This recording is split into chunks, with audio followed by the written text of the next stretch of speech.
So, with Chinese New Year's Eve right around the corner, it's actually the perfect time to talk about time, but not in the way you might think. We're going to dive into a fascinating idea that completely challenges our modern concept of what it even means to be on time. Listen to this.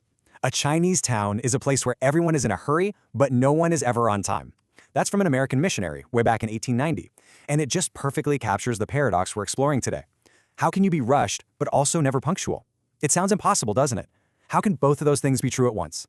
Well, the man who wrote those words was Arthur Henderson Smith, and his observations from living in China give us this incredible window into a completely different mindset. It's this very paradox of time that we're about to unpack.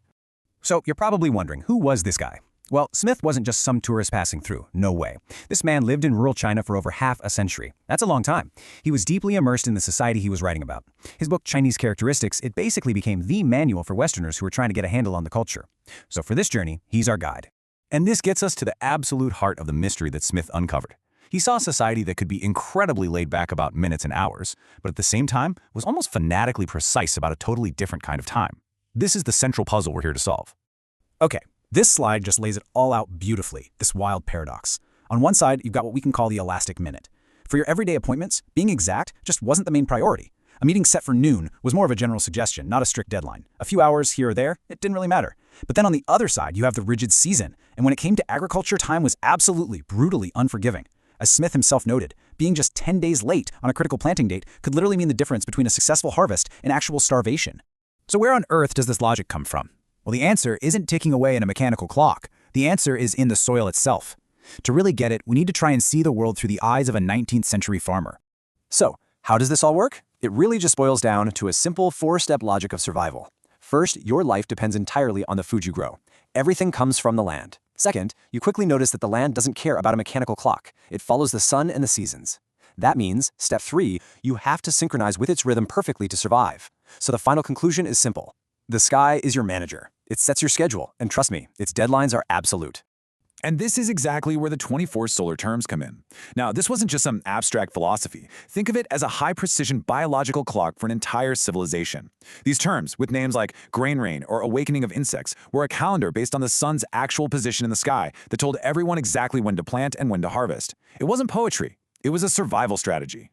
Smith actually observed that during harvest, entire districts would move as one single synchronized body. It's amazing to think about. You didn't need a foreman with a stopwatch because everyone was watching the same clock, the sun, the temperature, just the feeling in the air. The sky was the manager. Now, let's zoom out for a minute, because this farmer's logic reveals a much, much bigger idea. This isn't just about China, you see. It's about how a civilization's relationship with its environment fundamentally shapes everything, especially its concept of time.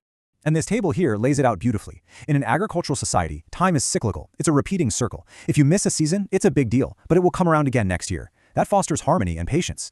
Now contrast that with a maritime culture of sailors. For a sailor, time is a straight, unforgiving line. The tide waits for no man, right? An opportunity you miss is gone forever. That breeds a mindset of precision and conquest. And for a hunting culture, time is totally different again. It's long periods of waiting and tracking, followed by a sudden, decisive burst of action that determines if you eat or not. 3 environments, 3 completely different ways of experiencing time. It's a fascinating question to ask yourself, isn't it? Is your life governed by repeating cycles like the farmer? Or is it a relentless, forward-moving line like the sailor, where every minute is an opportunity that can be lost forever? I think, if we're being honest, most of us today live in the sailor's world.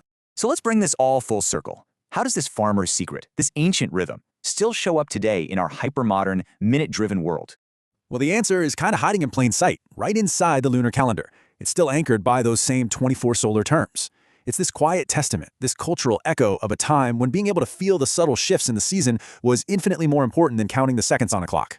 So as we all get ready for the new year, just remember, it's so much more than a date on a calendar. It is the living heartbeat of a worldview that chose to synchronize with the vast rhythm of the universe, not the tiny frantic ticking of a machine. And it's a good reminder that there's more than one way to measure a life.